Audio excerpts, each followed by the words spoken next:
Memeras akhirnya menjadi korban pemerasan.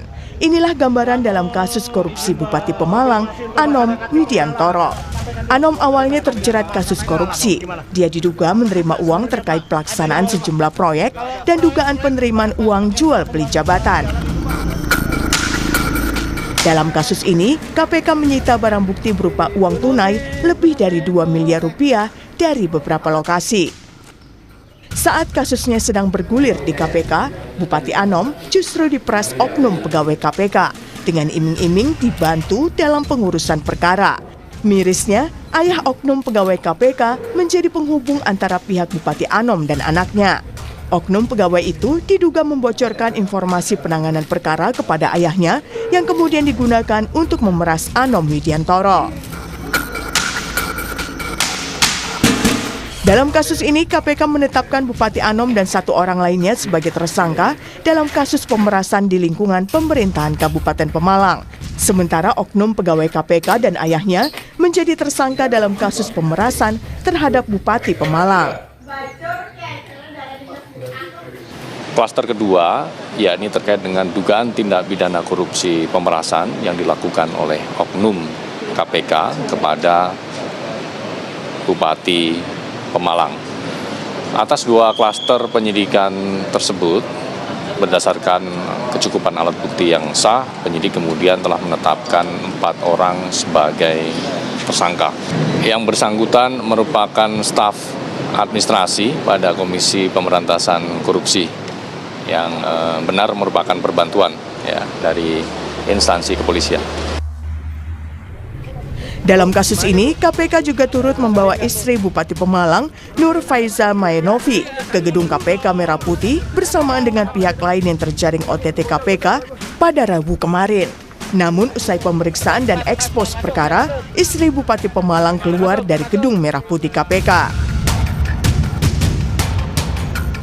Terkait kasus pemerasan yang dilakukan oknum pegawai KPK, pihak lembaga anti rasuah ini meminta masyarakat untuk tidak percaya kepada pihak-pihak yang menawarkan bantuan pengurusan kasus di KPK. Sampaikan kepada masyarakat, kami tidak bosan-bosan mengimbau untuk selalu waspada dan hati-hati dengan berbagai modus, baik pemerasan, penipuan, ataupun modus-modus lainnya yang mengatasnamakan dapat melakukan pengurusan perkara di KPK. Kami tegaskan sekali lagi bahwa seluruh proses penanganan perkara yang dilakukan oleh KPK semuanya dilakukan secara objektif berdasarkan alat bukti, dan kami juga terbuka atas setiap tahapan dalam proses hukum tersebut. Juru bicara KPK Budi Prasetyo menambahkan, kasus pemerasan oknum pegawai KPK juga menjadi koreksi internal lembaga tersebut. Tim Liputan, Kompas TV. Terjerat kasus korupsi, Bupati Pemalang Anom Widiantoro justru diperas oknum pegawai KPK dengan iming-iming dibantu dalam pengurusan kasus. Mirisnya yang jadi maklar alias penghubung pihak Bupati Pemalang dan oknum pegawai KPK adalah ayah pegawai KPK tersebut. Kita bahas soal ini bersama sejumlah narasumber yang sudah hadir di sambungan daring. Ada Komisioner KPK 2015-2019 Saud Sitomorang dan pakar hukum pidana Universitas Jenderal Sudirman Hipnu Nugroho. Selamat pagi Pak Saud, Prof. Hipnu. Selamat pagi Mas, selamat pagi Pak Saud. Pagi baik Prof. Saya ke Pak Saud terlebih dahulu. Pak Saud, terkait dengan kasus ini yang merupakan pegawai KPK yang berinisial DIS, ini kan membocorkan informasi terkait perkara yang sedang ditangani untuk Bupati Pemalang. Soal informasi ini, Pak Saud, ketika Anda bertugas di KPK, memang apakah seterbuka itu atau memang oknum ini yang punya ide, punya akses tertentu, sehingga dia bisa melakukan itu buat pemerasan terhadap Bupati Pemalang? Ya bisa saja kombinasi keduanya, memang niatnya sudah ada dari awal. Sudah pastilah kalau kita bicara bagaimana dia bisa join di KPK itu kan pada masa lalu nggak gampang juga untuk join di KPK. Kita ada beberapa tahapan tes yang sangat independen sehingga kita bisa rekomendasikan bagaimana integritasnya berpotensi jadi pembohong Itu semua ada item-item yang kemudian dilaporkan kepada pimpinan, apakah orang ini bisa join di KPK atau tidak, di level mana dia akan mulai bekerja. Nah, bagaimana dia bisa mengakses informasi? Itu kan macam-macam. Kalau kita katakan kan informasi itu bisa mulai masuk mulai dari di depan. Di depan artinya di bawah situ lantai 1 ada orang melaporkan atau model-model lain. Dari situ sudah mulai ada potensi kebocoran sebenarnya. Nah, kalau kemudian ada disebut-sebut dia melakukan pertemuan 2-3 kali di kota di mana bupati ini menjabat, itu menjadi menarik. Karena apa? Berarti kan yang bersangkutan mengikuti prosesnya. Nggak mungkin juga dia meyakinkan kepada kepala daerah itu, bagaimana dia cara meyakinkannya? Tentu kan sudah ada dia peroleh informasi yang kemudian terkonfirmasi, oh iya berarti konfirmasi informasi orang ini kredibel. Saya memang kemarin sudah dipanggil, saya kemarin memang sudah ditanya-tanya. Kemudian dia beri menjanjikan, mau diberhentikan kagak gitu kan. Jadi pertanyaannya kembali yang beritanya tadi itu, bagaimana dia bisa memperoleh urutan-urutan proses penyelidikan, kemudian itu bisa menjadi meyakinkan orang sehingga mau memberi sampai uang begitu besar. Nah, ini pertanyaannya, orang itu siapa? Tugasnya apa? Bagaimana dia bisa mengakses informasi? Apakah kemudian dia waktu ditugaskan fotokopi? Ataukah dia bagian dari penyelidikan-penyidikan? Atau kemudian dia bekerja sama dengan potensi pelaksana penyelidikan juga? Bisa juga kan? Dia mungkin nanya elicitation ya. Elicitation itu nanya lah, bro lagi ngerjain apa bro? Oh ini ada bupati nih di sana. Oh ya, dengan itu aja tuh sebenarnya bisa dikembangkan di bawah kalau dia kreatif. Kalau kreatif dalam pengertian jahat ya. Ya, jadi saya pikir banyak hal ya yang kelihatan kita tidak masuk ke detail-detail sebagaimana sebelumnya KPK mengawasi ada CCTV dan seterusnya, apa memang dia di dalam tim itu atau orang kan itu ada akses juga kan, kartu akses orang nggak semua bisa masuk ke kartu akses itu gitu. Jadi ini perlu didalami lebih lanjut.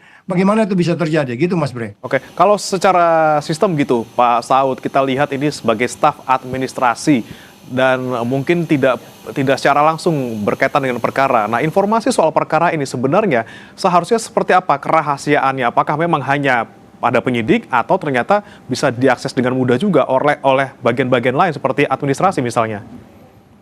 Ya itu tadi, saya sedang membayangkan ini yang bersangkutan ini ketika ketemu bupati katakanlah ya, siapapun yang mau dia katakanlah dipengaruhi untuk kemudian bisa memberi sesuatu, itu kan nggak mesti membawa dokumen 30 halaman, nggak mesti juga. Jadi bisa aja dia mendapat itu hanya mendengar, kemudian dia kembangkan. Apalagi kalau dia dapat dokumen atau dia baca, atau ketika dia diperintahkan untuk fotokopi, kemudian dia copy bagian-bagian pentingnya. Jadi yang paling penting adalah bagaimana dia bisa mengakses dan tahu kronologis kejadiannya sehingga meyakinkan orang yang akan diperas, oh iya benar prosesnya. Saya kemarin udah dipanggil, berarti bahwa ini kredibel. Saya harus memberi sesuatu kalau mau dihentikan. Kan pertanyaannya sebutannya begitu, dia menghentikan perkara. Jadi pada bagian lain memang kita harus bertanya bagaimana dia mengakses itu. Di KPK tidak gampang juga kemudian kita mendapatkan keterangan-keterangan. Tetapi kemudian ketika ada perilaku transaksional, pertemanan dan seterusnya, bisa saja informasi itu mengalir dengan cepat. Walaupun Pak Saud, belum tentu orang ini, DIS ini juga bisa melakukan sesuatu terhadap perkara itu. Dia cuma tahu-tahu sedikit aja untuk kemudian memeras Bupati Pemalang. Jadi at the end dia hanya punya informasi tapi tidak bisa apa-apa sebenarnya untuk membantu Bupati Anom. Oh iya, itu makanya tadi juru bicara bilang kan kemarin tuh hati-hati dengan janji-janji seperti itu, jangan percaya. Tapi kan orang di bawah itu kalau udah kemudian dia yakin bahwa terjadi peristiwa pidana, pasti dia pasrah bongkoan dia. Karena dia yakin memang peristiwa pidana itu sudah terjadi. Jadi kemudian hanya mengatakan, jangankan umpamanya orang pegawai KPK, orang luar saja ketemu bupati, Pak, Bapak hati-hati loh, Bapak lagi diikutin. Itu aja itu bisa membuat sang bupati menjadi pasrah sepasrah-pasrahnya. Apalagi kalau dia mengatakan, menunjukkan ID, ini benar Pak, saya lagi di KPK. Itu sudah nggak mesti harus masuk di tim penyelidikan, nggak mesti di timnya katakanlah yang sedang mengembangkan kasus itu. Siapa aja punya potensi. Kan di masa lalu kan di pegawai penjara itu kan satpamnya juga, security-nya juga kan. Jadi semua lapisan yang ada di KPK punya potensi untuk kemudian melakukan hal yang sama gitu Mas Bre. Oke, kepanikan bisa ditimbulkan, kemudian ini yang kemudian dimanfaatkan untuk memeras Bupati Pemalang seperti itu. Saya ke Prof. Hipnu, kalau Anda melihat konstruksi perkara ini, Prof. Hipnu, ada ayah yang merupakan bukan orang KPK gitu ya, orang tua dari pegawai KPK, ini menjadi penghubung, kemudian anaknya ini memberikan informasi kepada ayahnya untuk kemudian bisa dijadikan bahan untuk memeras. Bagaimana jerat pidana yang bisa menjerat keduanya antara ayah dan anak ini, dan bagaimana juga nanti bisa didalami soal siapa saja yang bisa terlibat di dalam KPK, misalnya DIS ini juga menggali informasi dari orang-orang tertentu, apakah juga bisa nanti diseret pidana? Ya, kalau kita melihat suatu konstruksi kasusnya itu adalah pemerasan. Pemerasan itu ada dua kategori yang diatur dalam KUHP pasal 482 itu orang umum. Tapi kalau kita kembali pada 12E Undang-Undang Tipikor, itu adalah pegawai negeri. Jadi sekarang ini masuk kualifikasi klaster pegawai negeri, karena itu seorang oknum polisi.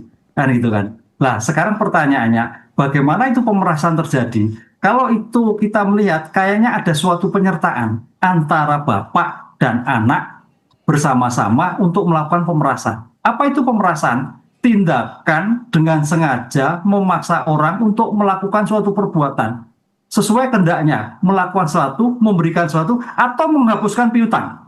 Nah, di sini saya kira sudah terang benderang masuk kualifikasi itu terhadap oknum polisi, termasuk kaitannya orang tua. Itu bagian dari penyertaan untuk memeras bupati, kan gitu kan. Nah, ini suatu yang cukup gamblang ya. Kalau kita lihat perbandingan antara tipikor dan umum, kalau KUHP umum itu lebih rendah sekarang. Tapi untung ini penyelenggara negara, polisi, pegawai negeri. Ya kan, berarti disertakan dengan orang tuanya. Masuk kualifikasi di dalam 12E itu minimal 4 tahun, maksimal 20 tahun. Nah, disitulah nanti dilihat dulu juga peran serta. Karena kalau kita pasal 20 Undang KUHP baru itu turut serta. Tidak membedakan mana sebagai pelaku utama, mana enggak. Tapi ada kehendak yang sama. Kan itu. Kalau KUHP lama memang dibedakan antara turut serta, penyerta, pelaku utama. Ini enggak. Tapi paling tidak nanti ada pelaku utama siapa? Apakah anaknya ataukah bapaknya? Pelaku utama siapa? Pelaku yang bisa menghentikan atas suatu tindakan tersebut. Nah, dalam konteks KUHP baru tidak ada. Dengan demikian, bapak dan anak saya kira kualifikasi pemerasannya cukup tinggal. Nah, nanti sekarang tadi Pak Saud ini, apakah dalam pengungkapan ini sendiri atau dibantu orang lain? Disitulah saya kira KPK juga masih mengembangkan. Kalau sendiri apa ya? Karena suatu informasi ini penting. Apakah tidak ada kode-kode tertentu dari pihak lain atau suplai informasi tertentu? Nah, ini kan orang-orang dalam semua. Dalam seperti ini saya kira perlu dikembangkan klaster yang terkait dengan oknum pegawai KPK dan nanti klaster yang terkait dengan lingkungan pemerasan di Pemkab. Tapi yang menarik ada klaster yang melibatkan oknum KPK ini harus terang benderang. Apakah stop dua orang itu? Apakah masih keterlibatan orang lain untuk memberikan informasi? Tadi Pak Saud sepakat itu 2M loh. Cuma pertanyaannya, ini Pak Saud perkara apa? Pemerasan kasus apa? Ini yang belum kita mendengar dari berbagai media. Kalau yang Pemkab jelas kaitannya dengan jual beli jabatan dan pengadaan. Tapi kalau yang lain ini belum ada. Disitulah saya kira harus ada suatu pengembangan dari KPK untuk kasus pemerasan yang klaster 1 tadi. Oke, baik. Nah ini saya ke Pak Saud lagi. Pak Saud, soal kemungkinan keterlibatan pegawai KPK yang lain yang siapa tahu juga membocorkan informasi kepada tersangka DIS ini, seperti apa seharusnya KPK bisa mendalaminya dan juga menelusuri jejak-jejaknya. Dan menurut Anda ini kalau kita lihat ada pemerasan seperti ini, yang salah itu di individunya atau sebenarnya di sistemnya? Ya kombinasinya ya, perbuatan jahat itu ya definisi kriminalnya karena memang kesempatannya ada gitu. Kemudian ada niatnya, itu sangat klasik. Tapi kalau kita bicara kesempatan berarti kan di dalam itu tidak ada detail-detail untuk kemudian memastikan seorang pergi kemana. Dia kemarin tuh cuti nggak? 2-3 kali pergi ke Pemalang tuh cuti nggak? Izinnya siapa gitu. Nah itu yang saya maksudkan kembali lagi, pengawas internal tidak proaktif untuk mengawasi orang berbuat apa. Semua orang punya potensi di sana, mulai dari OB juga punya potensi. OB pura-pura nganter susu ke ruang pimpinan, dia buka map bisa juga. Tapi kan di dalam ada CCTV, ruangan itu ada CCTV, bisa dilihat ya lagi ngapain apa saja. Tapi CCTV-nya dipelototin nggak kan gitu. Jadi maksud saya detail-detail seperti itu yang nggak ada, sehingga kemudian peluang itu terjadi. Untuk mendapat informasi seperti saya bilang tadi nggak mesti harus membawa file 30 halaman. Nggak, dia tahu berita saja, dia yakin masuk ke penyelidikan, karena masuk penyelidikan itu nggak gampang, dia bisa turun ke bawah dan meyakinkan. Ketika ketemu dengan target, dia tunjukkan bahwa dia pegawai dan di cross check, menunjukkan, meyakinkan, sehingga kemudian uang itu bisa keluar 1, sekian itu. Jadi kalau Mas Bray tadi tanya, ini memang persoalan ini pengawas internal. Pengawas internal itu tidak masuk ke detail-detail bagaimana seorang hal yang kompleks itu bisa terjadi karena hal-hal sederhana. Mungkin bisa jadi juga lagi jalan atau di dalam lift, dia dengar penyelidik lagi ngomong, kasus Pemalang gimana? Oh ini lagi on. Itu aja dia dengar tuh bisa dikembangkan loh. Iya kan? Jadi makanya saya katakan ada banyak hal ketika Anda harus sangat hati-hati untuk kemudian menjaga informasi, even dengan omongan, even dengan share information lewat WA Anda bisa disadap, WA Anda bisa diikuti. Yang menurut saya hal itu terjadi nggak saat ini di penegak hukum. Sehingga kemudian hal-hal yang seperti ini tidak meyakinkan kita bahwa ada upaya pencegahan yang lebih baik. Dan sayangnya kalau ini admin yang kemudian di tempat lain jampitsus. Jadi ini nggak ngelihat kalau korupsi ini dari bawah sampai ke atas nih, state captured disebutnya. Dan itu yang saya bilang. Saya selalu mengatakan inilah kalau undang-undang KPK itu diganti sebenarnya lebih kepada yang ini sudah kita perkirakan bahwa nilai KPK itu sangat-sangat kemudian ordinary people, tinggal lagi orang-orang yang extraordinary. Gitu Mas Bre. Oke, baik. Saya kembali ke Prof. Hipnu. Prof. Hipnu saat ini yang dihadapi oleh KPK sekarang adalah bagaimana memproses hukum pegawainya sendiri. Ini kita juga flashback lagi ke kasus yang sedang berjalan saat ini. Kejaksaan Agung juga menangani yang merupakan bagian dari Kejaksaan Agung sendiri. Seperti apa kemudian kita bisa mengawasi dan juga memastikan bahwa KPK ini juga menegakkan proses hukum terhadap pegawainya secara transparan dan juga secara objektif?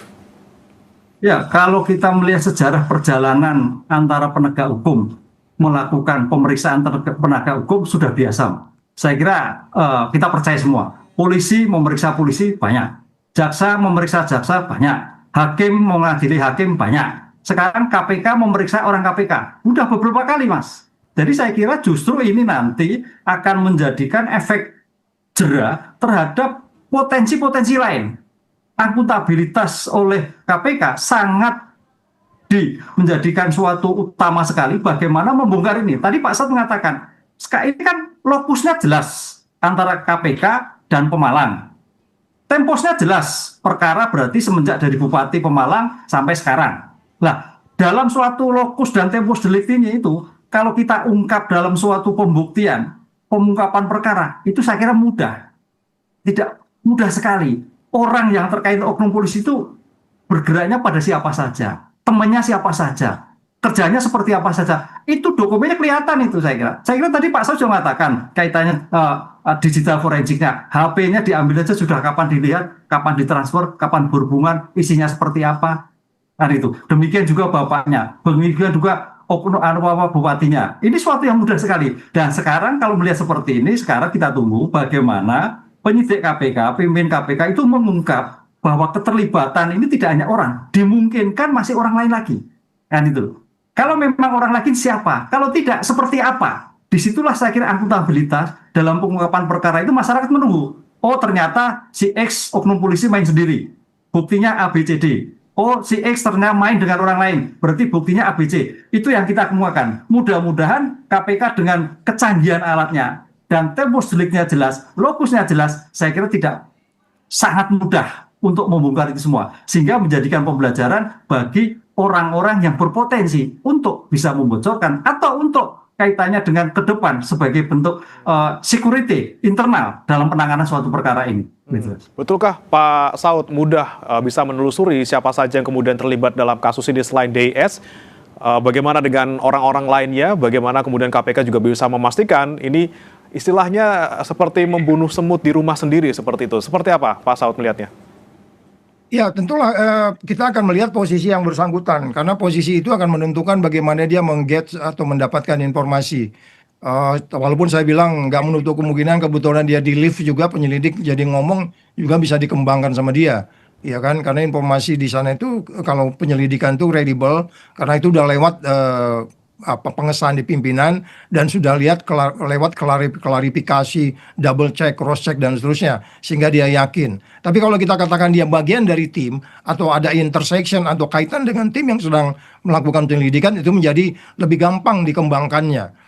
Ya, sehingga kemudian kok orang bisa yakin dengan gampang bisa menyerahkan hampir mendekati 2M. Jadi sekali lagi pertanyaannya adalah bagaimana sebenarnya kita menjaga ya di bahasa lalu itu yang disebutnya body system, seseorang itu mengontrol orang lain. Jadi kita tetap akan curiga kepada teamwork kita bahwa kebocoran bisa jadi lewat saya, bisa jadi lewat orang lain, bisa jadi juga lewat email, bisa jadi lewat segala macam sehingga itu dimanfaatkan. Nah, pertanyaannya adalah kemudian bagaimana sistem ini bisa diyakinkan bahwa tidak ada kebocoran informasi yang memungkinkan orang bisa memanfaatkan itu. Kalau memang nanti kita lihat apakah dia pasif atau apa dia aktif, itu kan bisa dilihat nanti dan di situ akan menjadi pemberatan.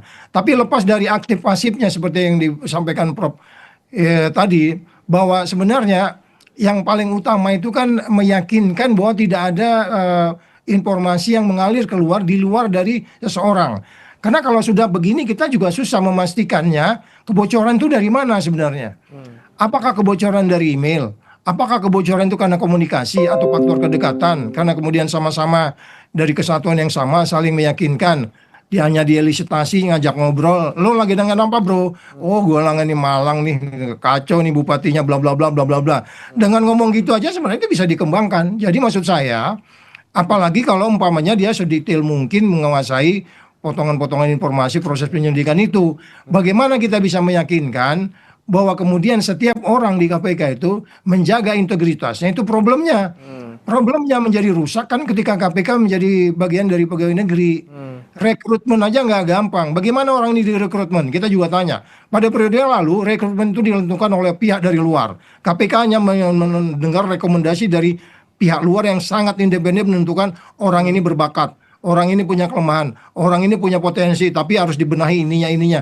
Kemudian pimpinan memutuskan untuk kemudian dia join ke KPK. Oh, orang ini memang extraordinary people, EQ-nya di atas rata-rata dan seterusnya. Tapi integritasnya lemah, misalnya gitu. Okay. Jadi ini yang kemudian saya nggak ngerti di dalam seperti apa sekarang, Mas Bre. Oke, Pak Saud, tapi kalau Anda melihat yang sekarang ini terjadi, ini kan terbongkar, akhirnya ada seorang yang melakukan hal seperti itu. Anda melihat ini tanda-tanda yang lebih seriuskah? Ternyata masih ada maklar kasus yang ada di tubuh KPK, atau ini ya hanya sebagian kecil saja dan hanya oknum saja seperti itu? Oh, ini gambaran ini hanya puncak gunung es. Di bawah itu berarti saya sudah membayangkan tuh sangat crowded tuh. Jadi kalau Mas Bre bilang KPK harus menangkap big fish, ya triliunan, bagaimana Anda bisa menangkap big fish kalau jaring Anda bolong-bolong? Itu impossible, itu nonsense. Itu makanya saya bilang benahi dulu sistemnya. Saya berulang-ulang di banyak tempat mengatakan, please, Mr. Presiden, kalau Anda mau pertumbuhan lebih bagus, kembalikan itu undang-undang KPK. Segera bentuk perpu saja daripada nunggu DPR sangat lama supaya dia seindependen mungkin. Jadi orang datang ke KPK itu antara dirinya, di belakangnya ada masyarakat, di atasnya ada Tuhan. Bukan kemudian seperti sekarang politicking-nya, state capture corruption-nya jalan terus dan ini agak sulit karena memang dari awal nilai integritas egalitarian itu sudah dirusak Mas dengan undang-undang baru itu. Jadi rekrutmennya juga nggak seperti yang kita pasti lakukan dulu. Ini yang mungkin persoalan berat kita, gitu Mas Bre. Oke, baik. Saya kembali ke Prof. Hipnu. Prof. Hipnu, jika kita melihat kasus yang sedang bergulir sekarang banyak gitu ya, KPK sekarang yang soal ada pegawainya sendiri yang masih berjalan juga Kejaksaan Agung, ex-Jampisus terlibat dalam dugaan TPPU. Anda melihat bagaimana kepercayaan publik sekarang dengan adanya istilahnya main sendirilah, istilahnya penegak hukum yang bermain dalam tanda kutip dalam proses hukum itu sendiri. Seperti apa kita menjaga kepercayaan publik terhadap penegak hukum saat ini? Ya, ini saya kira suatu tindakan yang sangat kita sesalkan ya. Karena kalau kita lihat sebagai bentuk astacita Presiden Prabowo, astacita ke-7 itu kan pemberantasan tindak pidana korupsi. Nah, perkembangan yang sampai sekarang ini, korupsi itu kayaknya tiap hari beritanya berita korupsi terus Mas. Dari tataran tingkat tinggi sampai pada tingkatan bawah. Ini suatu keadaan darurat. Suatu betul-betul darurat. Sehingga kalau kita kemarin baca media sampai tokoh ulama, tokoh agama merekomendasikan sampai pidana mati, itu geramnya situasi sekarang ini. Sekarang pertanyaannya kalau orang umum sudah dalam tanda petik kita biasa melihatnya, tapi sekarang merambah kepada penegak hukum.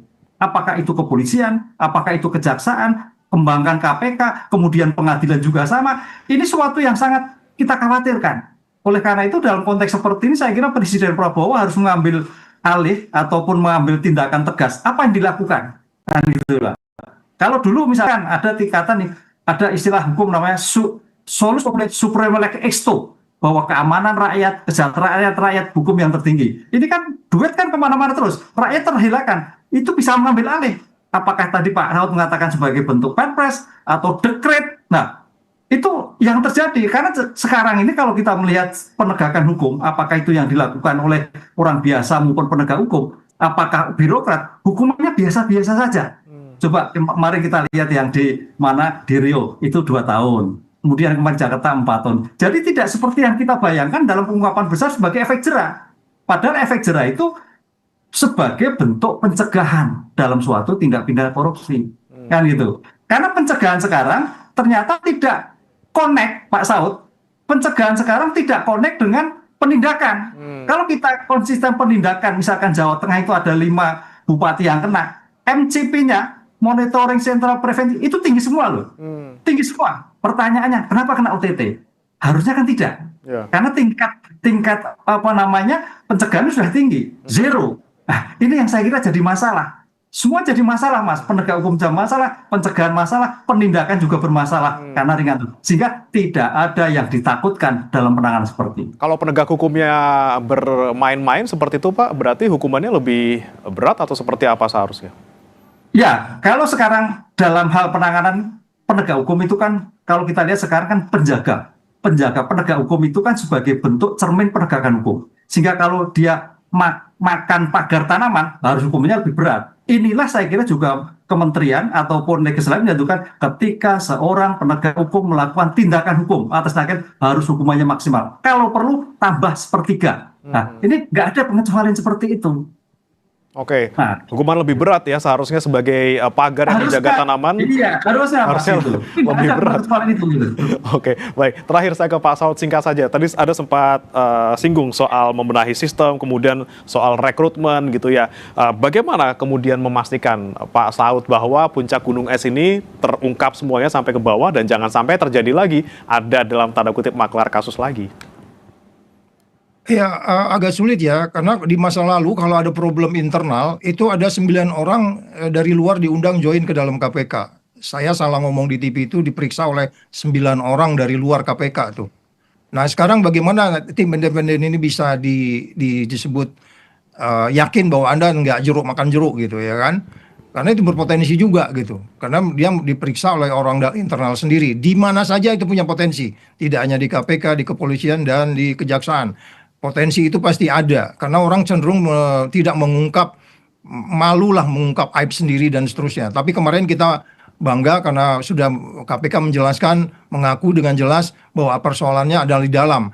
Tapi kemudian ini bisa lebih yakin seperti apa? Itu yang saya bilang, kalau kita mengembalikan undang-undang ini, undang-undang KPK ini, di situ dipertegas. Ada yang tidak ada lagi bagaimana Dewan Pengawas tidak proaktif untuk mengawasi pegawainya. Karena ada unsur dari luar yang diaktifkan dalam tim yang disebutnya tim komisi etik itu melibatkan orang luar, itu menjadi lebih tertantang untuk diselesaikan. Itu terdiri dari orang-orang yang integritasnya dijamin ketika itu. Nah itu yang mungkin kita jadi hopeless, kita menjadi putus harapan, karena kelihatannya perubahannya itu yang dirusak itu adalah nilainya. Nilai yang di KPK itu yang dirusak, sehingga kemudian kalau dia ubah menjadi pegawai negeri pun menjadi lebih sulit kita mengatakan dia lebih berintegritas, karena sistemnya itu rekrutmennya sudah beda. Kalau dulu rekrutmen memang seperti saya bilang di depan itu dari luar, itu sangat independen, dia tim psikotes yang memang profesional di dalam rekrutmen orang-orang penting gitu ya, artinya itu menjadi kredibel. Jadi itu mungkin persoalan utama kita. Tetap persoalannya adalah bagaimana ketika Anda bicara manajemen, Anda bicara organisasi, Anda bicara behavior, perilaku. Perilaku ini sering kita lupakan karena kita selalu fokus pada masalah formil dan materialnya. Kita lupa bahwa kita perlu orang-orang yang jantungnya itu 3, otaknya itu 10 gitu, keberaniannya itu 100, atau keintegritasnya jadi 1000. Ini kan kebalikan sekarang. Kita nggak tahu juga bagaimana orang itu bisa join, Ya. yang kemudian integritasnya kok nggak bisa didetek gitu. Biasanya bisa didetek gitu. Jadi kemudian kita tahu untuk orang-orang tertentu tidak ditempatkan di sini, atau ditempatkan di sini, oh dia nggak cocok, kita nggak terima dan seterusnya. Itu persoalan dari hulu ke hilirnya udah problem, Mas. Oke. Ini yang mungkin agak sulit buat kita. Oke, jika kita belum bisa memperbaiki hulunya, paling tidak kita harapkan semoga tidak hanya 4 tersangka ini, paling tidak nanti bisa dikembangkan, mungkin ada keterlibatan oknum lain di KPK, dan juga tidak hanya perkara pemerasan ini, tapi juga perkara pokoknya ini soal suap dan proyek ini juga harus didalami juga oleh Bupati Pemalang, tidak hanya untuk kasus yang 2 ini terakhir. Terima kasih Pak Saud Situmorang, Komisioner KPK 2015-2019, dan juga Prof. Hipnu Nugroho, pakar hukum pidana Unsud, sudah bergabung di Sapa Indonesia Pagi. Selamat pagi Pak Saud, Prof. Hipnu. Pagi Pak Saud, Pak Sirman turun. Ya, Prof. Salam. Jangan beranjak saudara, kami akan kembali dengan informasi lainnya usai jeda. BMKG menyebut per 28 Juli ada 4.900 titik panas tersebar di Kalimantan Barat, Riau, Papua Selatan, Aceh, dan Kalimantan Timur.